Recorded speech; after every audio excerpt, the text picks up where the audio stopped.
Tips on hammers.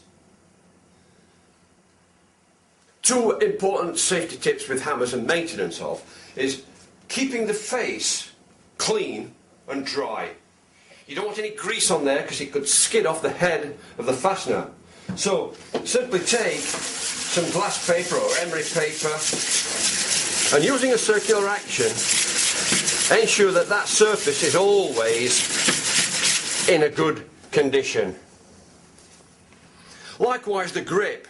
The grip should be clean and dry and free of any oil or grease to maintain a sure grip on the hammer. When starting a nail, it's okay for precision to put the thumb on the pad right there because you do have more control in starting the nail. But when you're using a hammer properly, it's best to, with your fingers under the nib at the end of the grip, and then to swing from the wrist. So it's the proper swing. It's far more effective than using your hand further up the grip.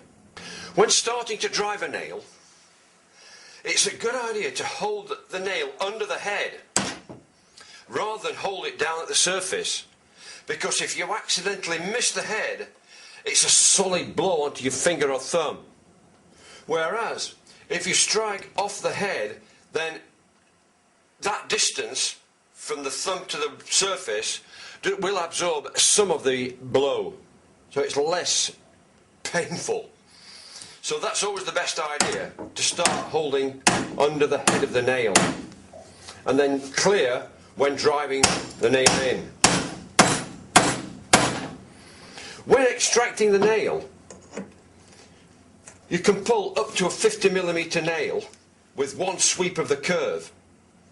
Never be tempted to increase the length of the shaft by, say, a tube or a pipe, because you could damage the hammer.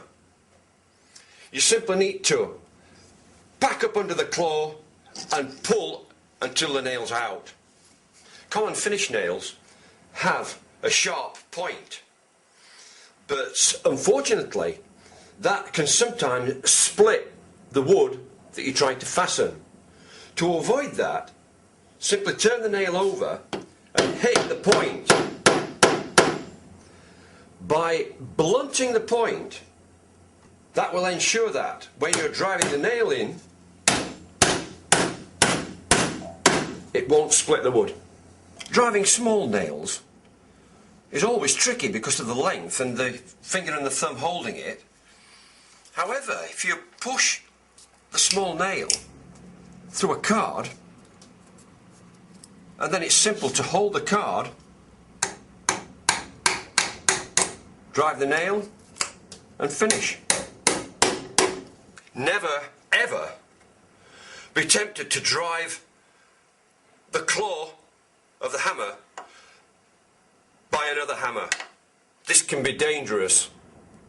Due to differences in hardness, it's a dangerous practice which should be avoided.